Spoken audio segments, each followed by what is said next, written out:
এইভাবে কাবাব করে যদি আপনারা ফ্রিজে রাখেন, তারপরে ঘন্টাখানিক পরে বের করে এটাকে তুলে তারপরে কন্টেনারে রাখতে পারেন, তাহলে কি একটার সাথে আরেকটা লাগবে না। এইখানে আমি করছি হলো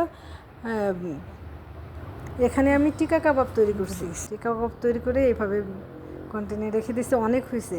আপনাদের যখন ইচ্ছা হবে বাচ্চাদের একটু ডাল করে দিলে, ডাল ভাতের সাথে কাবাব তৈরি করে দিলে হবে। পরাটা,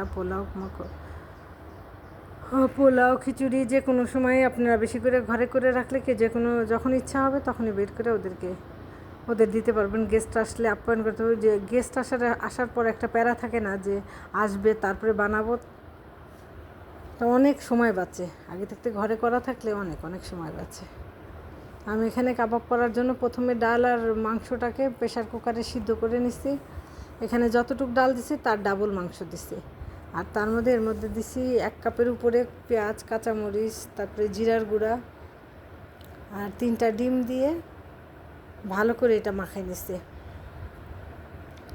এরপরে আমি লেবুর রস দিই, 3 পিস লেবুর, পরিমাণে বেশি দেখে আমি 3 পিস দিই। এখানে যার যেমন, যে যেমন একটু টক, আমারটা একটু টক হয়েছিল, যার যেমন ইচ্ছা সেমন একটু টক পছন্দ করি, একটু হালকা টক, তেমন টক না, দিয়ে ভালো করে মাখিয়ে নিই। তারপরে এর মধ্যে দিই হলো আমি ব্রেড কম। এখানে আমি 3 চামচ ব্রেড কম দিই। ব্রেড কমটা দিলে কি বাইন্ডিংটার সুবিধা হয়। আর বাদ বাকি যতটুকু পেঁয়াজ ছিল সেটুকু দিয়ে দিই।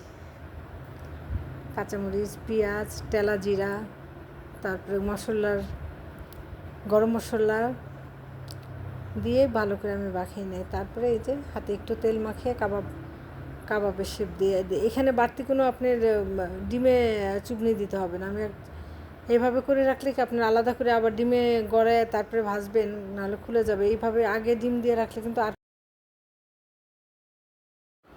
আমি যে আজকে যে ফ্রাইটা করছি এটা কিন্তু ডিপ থেকে বের করে করা, ডিপ থেকে 10 মিনিট আগে বের করে রাখছি, তারপরে ফ্রাই করে নিচ্ছি। আর এর থেকে সবথেকে সুবিধা হলো গেস্ট আসলে চট করে বের করে দেওয়া যায়। আর বাচ্চাদের তো খাওয়ানোর সুবিধা আছে, বাচ্চারা দিলে বাচ্চারাও খুশি, বাচ্চার মারাও খুশি। আল্লাহ হাফেজ, ভালো থাকবেন।